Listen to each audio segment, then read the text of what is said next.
Halo sahabat Barasuti, saat ini kami sedang berada di rapat pembahasan Raperda Provinsi Bali yang membahas mengenai penghormatan, perlindungan, dan pemenuhan hak penyandang disabilitas. Dan saat ini saya sedang bersama dengan Ibu Nimadi Sumiati, SH, MH, CPL, selaku Komisi 4 dari DPRD Provinsi Bali. Apa kabar Ibu? Baik, Om Baik. Swastiastu. Swastiastu.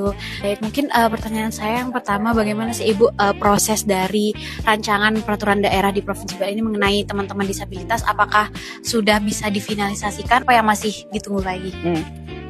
Sebenarnya kita pertama mengucapkan terima kasih dulu kepada rekan-rekan kita dari HWDI ya.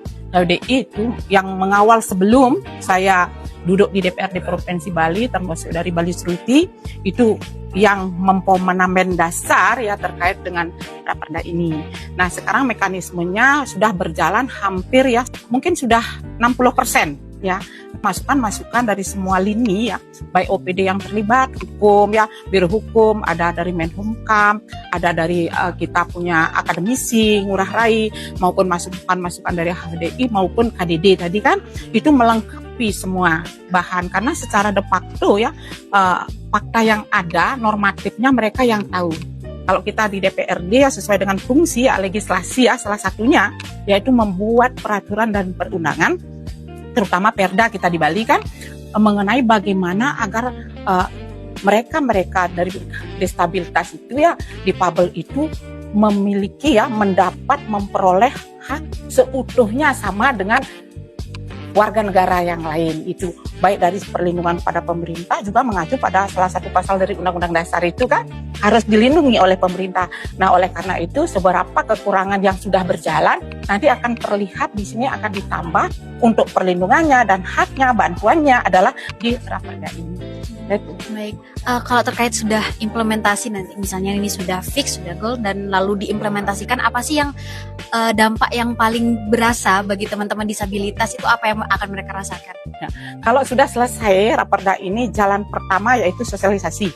Bukan saja sasaran utama kepada mereka yang difabel ya, tetapi pelaksananya dari bottom up ke top down, agar semua lini mereka masyarakat secara umum, baik dari segi kelembagaan hierarki, dari desa, banjar adat, dan sebagainya, generasi muda ini mengetahui ya, raperda ini untuk apa, untuk siapa, dan di mana, bagaimana caranya agar mereka ini itu benar terlindungi dan diberikan haknya. Itu jalan pertama itu.